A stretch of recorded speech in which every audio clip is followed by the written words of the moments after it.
Hey you, David J. Phifer here, and today I want to talk about 3 areas of life that if you feed them, it will prevent you from ever getting depressed again, and it will lead to absolute and total fulfillment. Let me share what those 3 areas of life are. One is expression. When you are fully expressed in being in life, you are fulfilled. A painter has to paint. A singer has to sing. A writer has to write. A doctor must perform medicine. If you do not do these things, these are part of our spiritual cells. If you do not do these things, you will become depressed. When you, for example, let's say you are in a class and you want to speak up. And you don't because you're afraid of being criticized. So you hold it all in. You hold it all in, right? And then you're mad when you leave the class that you didn't say anything. You're repressing that feeling inside of you. You're repressing your expression. Let's say everybody knows, for example, you're in a relationship and your partner does something that just really kind of pisses you off. It just makes you mad and you say nothing because you don't want to make waves, you don't want an argument. Right? Well, those things happen enough. And guys, you know as well as I do, that you say one little thing and then your woman just explodes all over you, right? Well, it wasn't that one thing. It was all those other times that you've repressed your true feelings and expression of what you really wanted to say. You repress it inside until eventually it explodes, okay? Repression leads to depression, okay? If your feelings, if your spirit is not expressed properly, you repress it. And that repression will build, and either you will explode or you'll become depressed. And that's what depression is.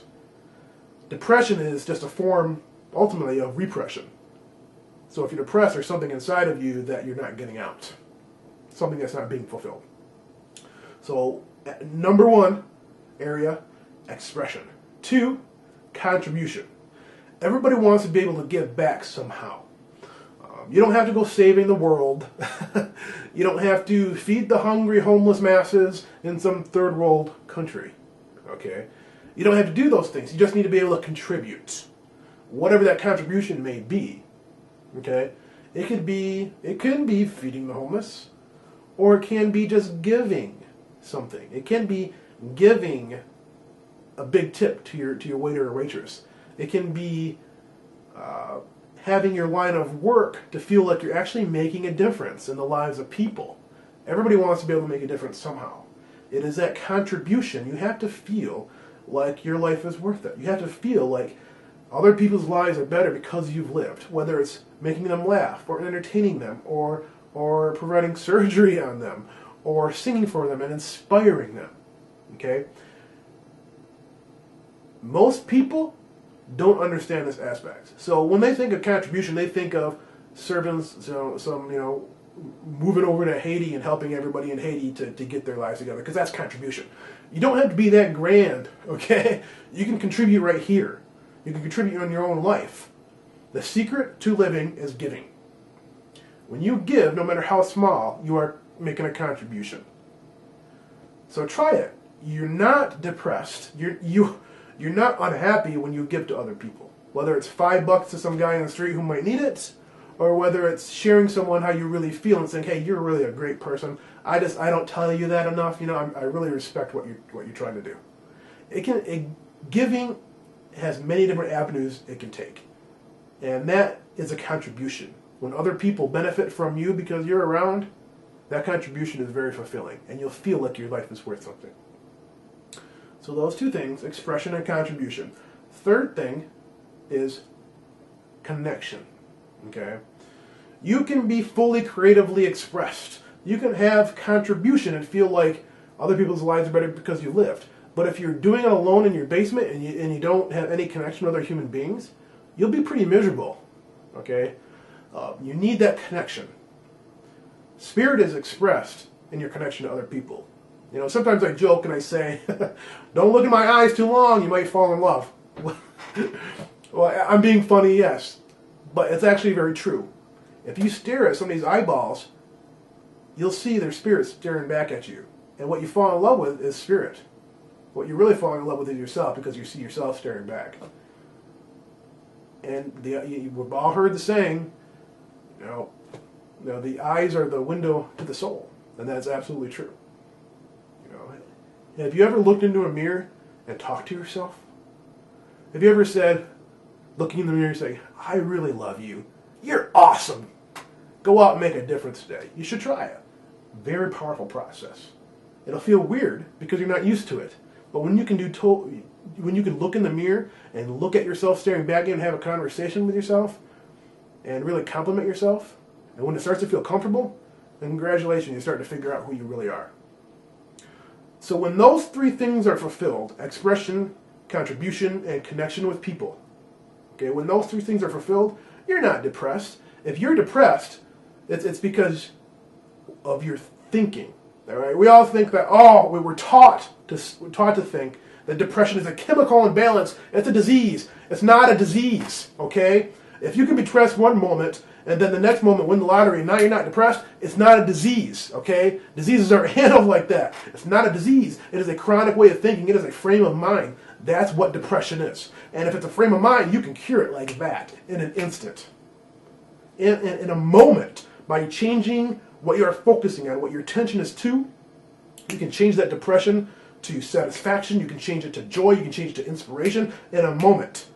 Everybody has these triggers, you just got to figure out what yours is. One of mine, to get me moving, to get me like in that mode, like, yeah, I'm going to do it. One of my triggers is a Queen song, "We Will Rock You." Okay? If I'm feeling low or feeling like I can't do something, I'll put that song and it's like, "We will rock you." Yeah. I'm like, let's go, man. Let's go. That's a trigger for me. Okay. Another trigger is when somebody tells me I can't do something. That pisses me off, and that puts me in a mode of anger, which can actually be very helpful to get you moving. It puts me in a mode of anger to get me moving, to get my energy going, to get me productive. Okay. If you say I can't do something, just wait until I prove you wrong. Everybody has these triggers. Depression is not a disease, it's a frame of mind. When you're depressed, you are thinking about why you're being depressed. You're hopeless, right? Usually, that's what depression is. It's a result of being hopeless. You don't think that anything will ever get better. And trust me, I have suffered from depression in the past. I have been depressed, okay, in the past. And it's all about what you're focusing on, intentionally or unintentionally. You're listening to that sad Mazzy Star song because it's so sad and beautiful. But guess what? That depressing song is feeding your chronic way of thinking, is feeding your depression. There's no such thing as real depression. All it is frame of mind. All it is what you're thinking about. Change your thought process, and you will change your life. You don't need to be depressed. You could be running some trick on yourself, thinking, I don't need to connect with human beings. I hate people. People are mean, or whatever. Well, guess what? That little game you're playing on yourself, psyching yourself out, thinking that people aren't worth it, that's causing your depression. If you're not expressing your artistic talent or expressing your whatever it is that makes you happy, whatever makes you joyful, then you're feeding your depression, okay? And you'll get depressed if you don't feed those three areas of your life, okay? But when all those three areas are fulfilled, you will not be depressed, I guarantee it. All right, so look into it. And next time you're depressed, think of why am I doing this to myself? And what can I do to get out? Am I being expressed? Am I contributing? Am I making connection with people? No, you're probably not. So those are the three areas of your life that if you fill those areas of your life, you'll never have to worry about being depressed again. And you will be absolutely and totally fulfilled. Okay? Now, to tie that all up, I'm going to say you have to take action on those, because all those are action-oriented. You have to actually do something to be expressed, to contribute, and to connect. And it might be a little bit scary, but action is the key. Stop letting fear control you. Stop letting your mind play the tricks on you and throw the doubts in your mind. What do you love to do that you can do it until 7 a.m. in the morning and still not have to go to bed? What makes you come alive? What brings you to life? Because if you find the answer to that question, then you will be expressed, and you will contribute, and you will learn to connect with people through that. And this is David J. Phifer signing off saying bye-bye.